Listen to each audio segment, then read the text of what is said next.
Warriors Fan TV, round 9 done.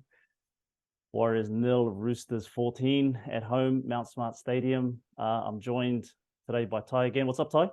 What's up? What's up? And I've got a special guest on today, guys. Viggo Rasmussen. I believe you're with ARL. Is that right, bro?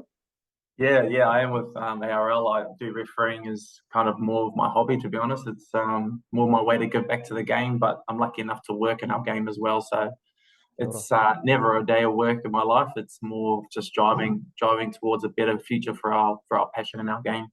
Excellent. And as all you Warriors fans out there probably already imagined, the reason why we want to have an official on here is obviously, we want to get a bit of a perspective from someone that actually knows the rules, whose job it is to study the game. And look, I know a lot of us fans, we know the rules as well, but it's good to have someone who actually gets paid to do it. So actually does. So Viggo, welcome, bro. Why don't you give us a little bit of a background about yourself and where you're from and how you got onto this mahi? Yeah, sweet. Talofa lava, everyone. My name is Viggo. I'm of Samoan descent, born and raised here in Auckland. Still in Auckland, thankfully. Kind of not, because the traffic's driving me nuts every day, but it is what it is. Went to school, grew up out east, out Sacred Heart, and then found my way back into sports. I kind of lost myself for a wee while and ended up at ARL as a coach educator, and now I've kind of moved into a role GM of football. So it's been a hell of a journey. Do a bit of refereeing on the side, and I don't like saying it because everyone takes the piss, but a bit of modelling as well. It does pays a couple of bills, and pays for a family trip now and then. But yeah, refereeing, I think the highest game, well, it would probably be said, is the test match that I refereed just before COVID. Could be potentially during the COVID piece, the Kiwi Ferns versus the Whetū Samoa, the women's game. But yeah, done a couple of NRL lines, been in and around the development side of things, done some New South Wales Cup games, did a middle for the SG ball and stuff like that. So been around in that regard, and hopefully I can shed some light on a bit of the refereeing space that you guys want to talk about. Oh, we're going to delve into that brain of yours. We're going to delve into that brain, man. Trying to dig out as much as we can. But no, hey, listen, thank you so much for making the time for us, Ehua, coming on the show. We really appreciate it. And who knows, one day we'll see you with that NRL whistle in your mouth, eh? maybe not. That's probably more of our I've got a referee development officer in our office called Rochelle Tamarua, who's absolutely amazing at running around, and she's going some special places. So really looking forward to her career. Let's kick it off with the game, Ty. Obviously not the result that we were all kind of hoping for, and not the result that we got in the end. Just give us your thoughts on the game, man. Yeah, of course, 14-0, it's right there. Give you the whole picture of the game. In terms of the game, I think from the previous rounds, we're still seeing this resilience. We were down a few players. I'm not going to make that as an excuse. Game's a game. We should be out there playing no matter who's on the field. But I thought, the boys still, didn't fold. 14-0, we still didn't score a try. So there's a lot of things to kind of work on there. But, I am still happy with the progress. I just think we still, in moments, are still going a bit missing, even if we had the players too. So for me, in terms of, I guess, picking into some of the highlights, there wasn't much, let's be honest.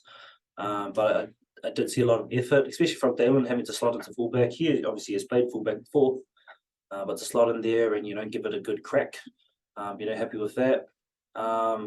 Besides that, I can't really remember too much, really important factors of that game. They just stood out highlights. But to be 14-0 down, almost came close with a couple of tries. Ford dropped the ball over there, and Dallin got really close with that little kick over the top. There's still a lot to love about the Warriors. But I think I really want to have a conversation as fans around how do we move away from this narrative of just focusing on the refs. So yeah, that's kind of my little breakdown of the game. Yeah, I'm the same. Highlights. You know what the biggest highlight for me was, boys? Final whistle. That was the second highlight. The first highlight for me, bro, was seeing 20,000 fans still sticking around right till the 80th minute. How many times have we been to sports games and Clearly, we're not going to win in the last 5 minutes, but people start packing out, people start standing up, walking down the aisles, throwing their rubbish, swearing, to see. Maybe it wasn't all the whole 20,000, but it was a good amount. I'm up there on the east stand. I can see all the way down. Everyone around me was still chilling there, still believing. Right, keep the faith. Hashtag keep the faith is our slogan. 100%. That's probably the biggest highlight, guys. I've got to be honest. Just a frustrating night. They frustrated us. We frustrated ourselves, and by frustrating ourselves, we take our frustration out on the ref when some calls don't go our way. So, I think you guys are underselling yourselves as well a little bit. You guys had a lot of things go against you. You still, you've got on the sidelines Tohu Harris. You've got Mitch Barnett still to come back. Like, there's so much good for Warriors fans to look out for.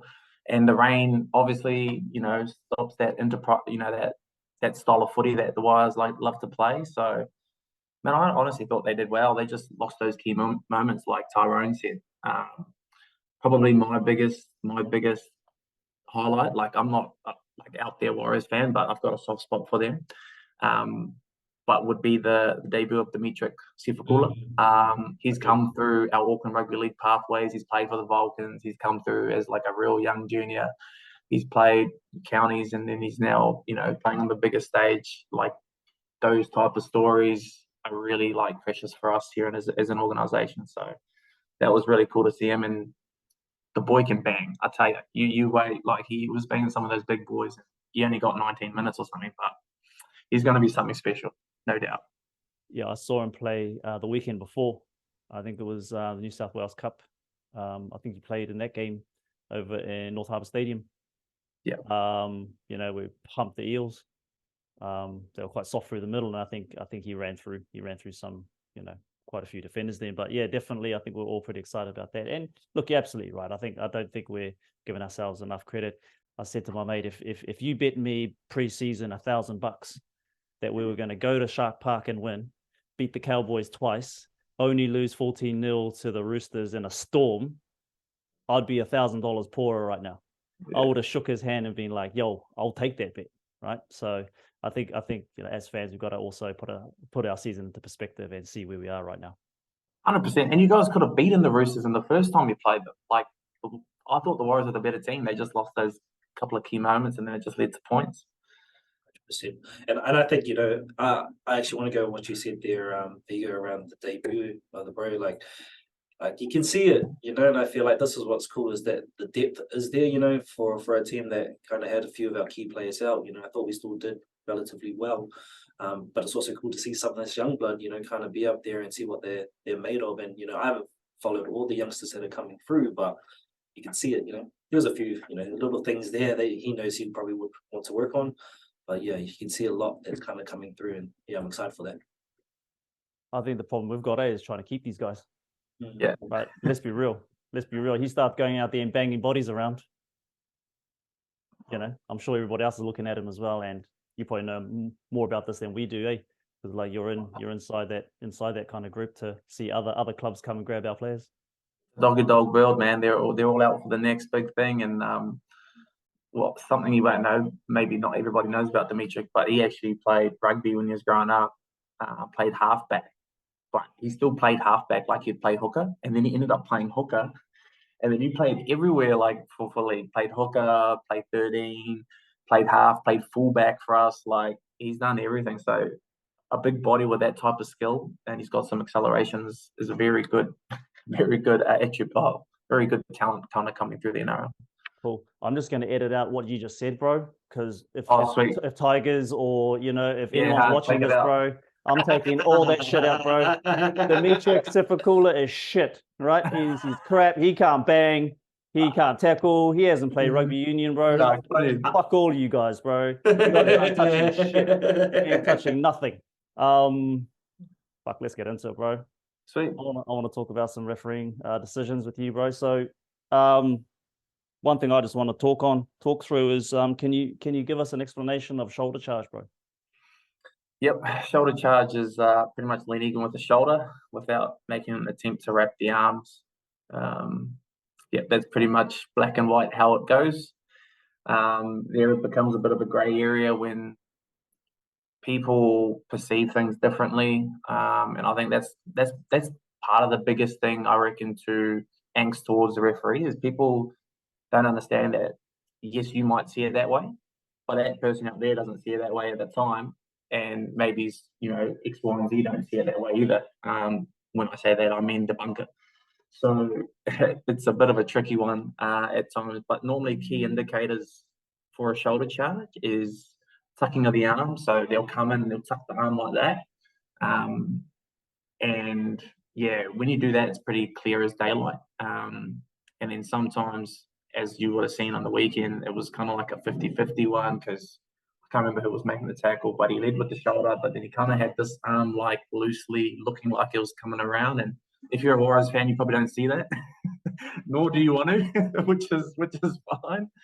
But yeah, I think I'm a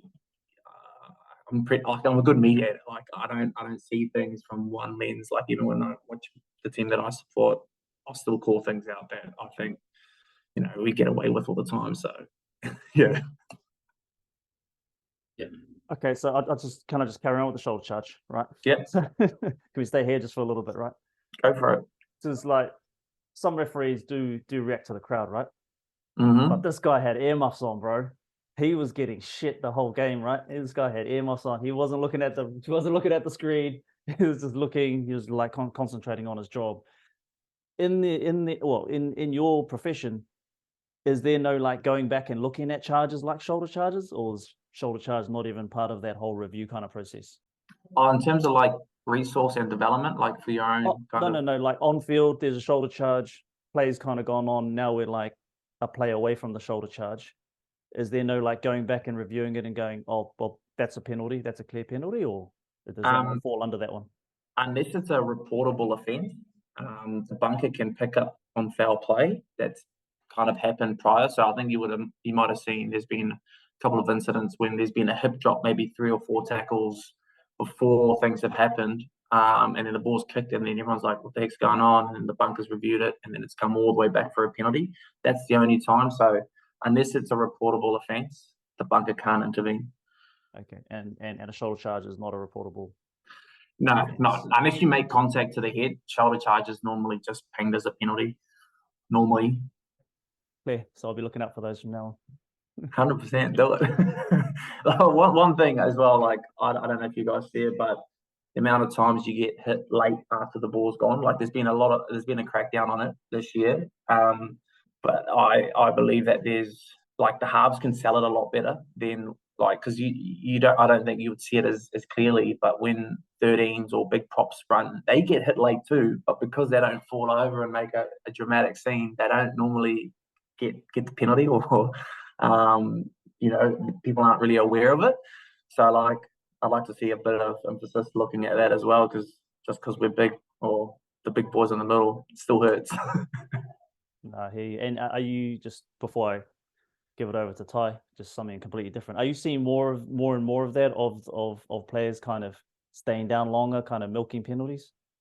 Yeah, 100%. I mean, it's a little bit annoying, to be honest, because I know you're trying to win a game, and I guess it's at that level, it's all at all costs almost. So if it means you look like an egg to get yourself your team a penalty, then why not try and do it? Because I mean, at the end of the day, it doesn't matter. No one's going to remember that you stay down. Everybody's going to remember the result. So if you can get the result and you be on the right end of the result, then why wouldn't you do it? Kia ora, Ty, over to you, but do you have any questions? Not any specific questions, but I think, we're talking about these emphasis, and like every year there's something different, right? Because of the previous year, we've seen, a few things, and I think this year has been the hip drop. There's had a massive emphasis, and I think, I don't know if it was over this last weekend, but there were just so many, definitely last weekend, there were so many incidences, previous years touch and go. I'm really big for it because the amount of knee injuries and leg injuries that come from a hip drop need to be cracked down. But then we start getting into this real gray area of like, what constitutes it when, sometimes it's just a player falling. So I guess not just talking about the hip drop kind of scenario, but I think these emphasis that, the refs get put on at the start of the year to crack down and how much they actually have a not necessarily a toll on their game, but how much they have an impact and how players play to all of that. I guess thinking from a refereeing side, you guys just have to follow, right? You guys just have to follow, but how much of that impacts kind of the cause, given you have to see what you're playing in front of you, but also kind of take the emphasis of the year. Like, how does it impact your kind of decisions? Yeah, 100%. Like, it definitely makes it a bit more challenging to a referee because you're already having to make over 400 decisions in a game. Like, it's crazy the amount of things that you need to look at and have attention to detail. And I think until people actually referee a game, it's really hard for like myself to explain it to someone because it is a lot of work, and I don't think many people actually understand how much decisions you have to make in a game, just a single game, even like an under-8s game at the local footy. With the hip drop stuff, I think like from a grassroots perspective in like my space of work, it's really important that it gets nutted out because that will, like, it's already kind of leading to obviously deterring people away from the game to just play in terms of participation. I think if the key indicators are really key in this space, so as a referee now you've got another key indicator they're going to look at, and it's just literally it's that dropping of the hip action. And I don't know if you remember back in like the 2011, I think Melbourne Storm were the first to start doing it, but they like with a real wrestle team. And now a lot of clubs are doing the wrestle tactics.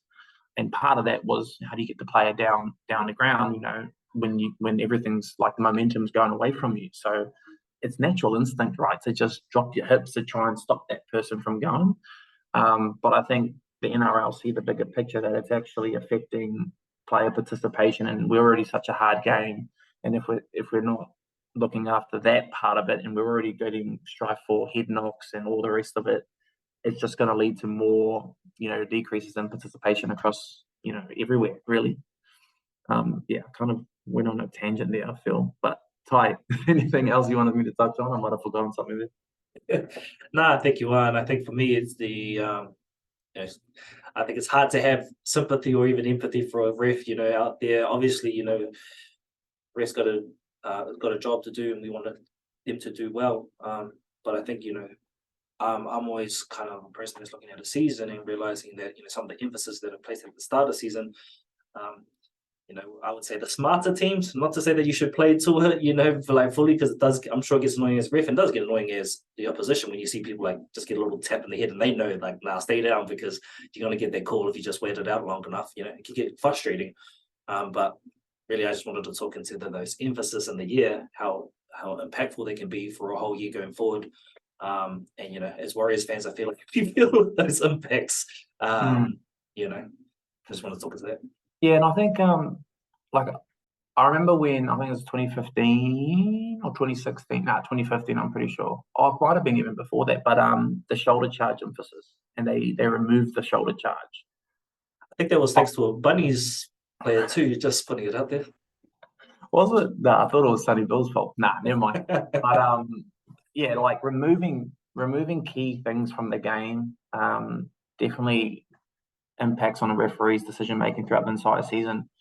But why they do it, I think, is the important thing to take away, is that they're just trying to make the game safer and more attractive for people to want to play rugby league. And that's why you have all the other alternative versions now of the game. We have restricted grades when they're full, and then we've also got tag and all that kind of thing. So the season-long thing in terms of a referee, when it's not stuck to the following year, I feel it gets really hard to actually continue to referee a certain way because you've already spent so much time in trying to weed the stuff out of the game. And then when it's kind of relaxed, because I know the 10 meters has been a major focus this year as well. So I don't know if you guys read the rules, but the 2 feet behind the line thing, like that's another thing a referee has to worry about in terms of a decision that they have to make. 2 feet behind you before they can go, unless you're inside the 10 and they can have 1 foot. So all these little things just add on, creates a massive impact to, as a ref, you're looking at so many things. You're going to perceive things differently under stress, under fatigue, and ultimately everybody's going to make mistakes. You have players getting paid $750K plus that make mistakes on on a regular, and we're no different. We're exactly the same. We don't get paid near as much as that, but yeah, it's tough. It's a tough gig. I suppose we could kind of segue into one of my questions I wanted to ask, bro, is, you know, to have a bit of empathy, I suppose, for the ones that are blowing the whistles. What are some things us fans, and I think you've touched on a couple of them, what are some things us fans need to be mindful of?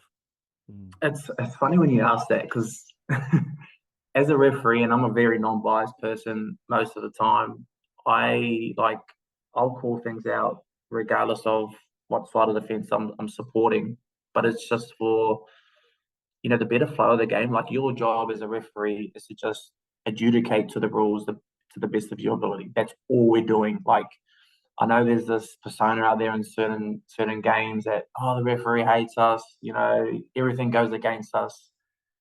I can't speak for everyone, but when you're a referee, I would honestly put my hand on heart. 9 times out of 10, you're there just to do that. You're not favoriting any side. You're not trying to make it easier for that team or make it harder for that team. It's just the way the cookie crumbles, if you will. And I think if you understand how many decisions and things that we're looking at any given moment, I think that might, you know, play on the heartstrings a little bit of supporters. Yeah, I hope that answers your question anyway a little bit. Wanted to say around like, listening to commentators, definitely do not do this. Like, this is really hard. Like, I understand commentators go, oh, I don't think this is that, this and that, but they're not an official referee. They don't have that education. They haven't been done that. Like, they haven't done all those processes, or they haven't gone through that. And, you know, we're really struggling as it is to recruit referees, especially at grassroots level, because if you think about it, I'm always the bigger picture. Like, everybody's listening to the commentators bag the refs, the fans bag the refs, like, sidelines are pretty bad. Like, the more and more that happens, like, human nature is, who wants to be part of that group? Like, why would you want to even think about refereeing? And then soon you're going to have no one wanting to referee, and then potentially no game. So that's the worst case scenario, and you don't want to end up being there. Yeah, okay. So don't listen to the commentators, guys. Don't listen to those guys who are doing podcasts either. Those guys are full of shit. All those guys are full of shit. Trust me. I think it's cool. I have no idea what they're talking about. I think it's cool when you have like a disclaimer, like, this is my opinion and this is how I see it. Kia ora. But making that known to everybody before you start, because then people's perceptions are easily, you know, swayed to thinking, oh no, this guy, yeah, I believe this guy because he sees it this way, and this is what I'm going to follow. You know what I mean? Mm-hmm. Yeah, it's not like, I know the struggles that we're going through, referees, so I'm real passionate about, like, don't bag the referee no matter what sport it is, because that's a hard job, man. Like, yeah, it's just difficult. Well, let's talk about that, bro. So how's the refereeing world, I suppose? Give us a bit of an insight into the refereeing world here at Auckland. Yeah, I think I got to be careful here, bro. So I don't throw anybody under the bus. You know, the game in Australia is very fast. The game is designed to be a quick, skillful, attacking, attractive kind of game. And here in New Zealand, we kind of play different rules. So we still play, like, we're slowly integrating step by step, kind of like phasing in rules that they do over there. But I don't think until we get to a stage where our rules are fully aligned with what they do, especially in those key international age groups, so like 16s up, we're kind of always going to be a step behind, because these kids that are over there are already being exposed to that faster type of game, the quicker game, you know, all that skillful stuff is all a bit more of a higher emphasis. Whereas here, we're still in this crash bash kind of mentality. So getting out of that and trying to implement these new rules and things is really going to help the game moving forward. And I know that's kind of what we're pushing as an organisation, to work with our referees association and NZRL as well to implement some of those rules. And hopefully sooner rather than later. Can you give us just an example on one of the rules that we're not, or one of the things that we're not doing over here that Australians are doing? Yeah, so for instance, the drop-off strip, like, that's a skill now. So, like, you have 2 in the tackle, 1 drops off, and then you can strip it. like that's a skill highly sought after by NRL clubs now, and it's no secret. Like it's a skill. Like if you can do it, that's great because they can turn a game, right? Like you get a strip on the 30, you're 6 down straight away. You got an opportunity. We don't allow that. So at the moment, our rules are if you have 2 on the tackle, 1 falls off or 2 falls off, you still have to advance down the field and have another kind of clear tackle occur before you can have that one-on-one occurrence again. So that's just one of them. And also like the way they quicken up the game, they allow quick taps. So like straight away, referee can give a mark, bang, you can go straight away.